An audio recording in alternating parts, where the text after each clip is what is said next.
Installée depuis 1824 en bord de Vienne, à l'entrée de Saint-Léonard-de-Noblat, l'entreprise J.L. Coquet renaît véritablement de ses cendres.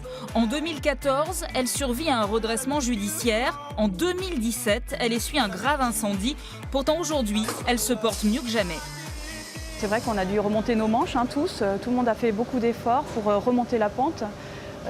Nos investisseurs ont remis aussi de l'argent pour nous aider à combattre les défis, donc en dynamisant nos ventes avec une équipe commerciale, en faisant des salons professionnels et puis en investissant dans l'usine, dans l'outil industriel, dans le bâtiment.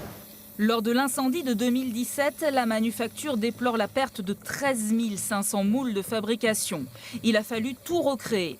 La fabrication des moules, un secteur essentiel.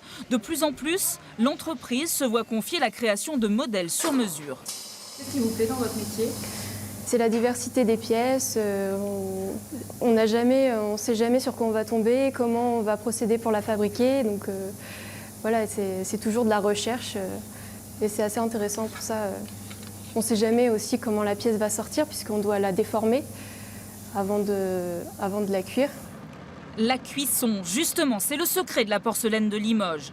3 passages dans les fours avec au moins une journée de pause et des soins tout particuliers entre chaque cuisson. Un émaillage à la main, par exemple. Ça, c'est le rôle de Dominique, ancien cuisinier récemment reconverti. Ici, on forme les salariés sur place. Comment vous avez appris votre métier ? Alors, je l'ai appris en alternance avec une jeune fille qui se trouvait ici, Rachel, qui était là depuis 20 ans à peu près. Et c'est elle qui m'a tout appris. Et j'apprends encore comment émailler, parce que c'est vrai qu'on apprend tous les jours. Côté décoration, Coquet a fusionné avec Jaune de Chrome en 2004. Les bases en porcelaine sont les mêmes, seuls les décors changent. Chez Coquet, pose au pinceau ou sérigraphie des peintures émaillées. Chez Jaune de Chrome, on utilise des émaux réactifs posés au pistolet. Quel que soit l'effet, le prestige est le même. C'est vivant, enfin chaque pièce ne se ressemble pas.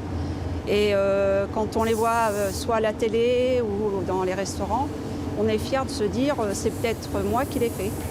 L'entreprise J.L. Coquet recrute actuellement des émailleurs et émailleuses pour l'atelier Jaune de Chrome. D'ici un an, une dizaine de postes seront à pourvoir dans divers secteurs de la société.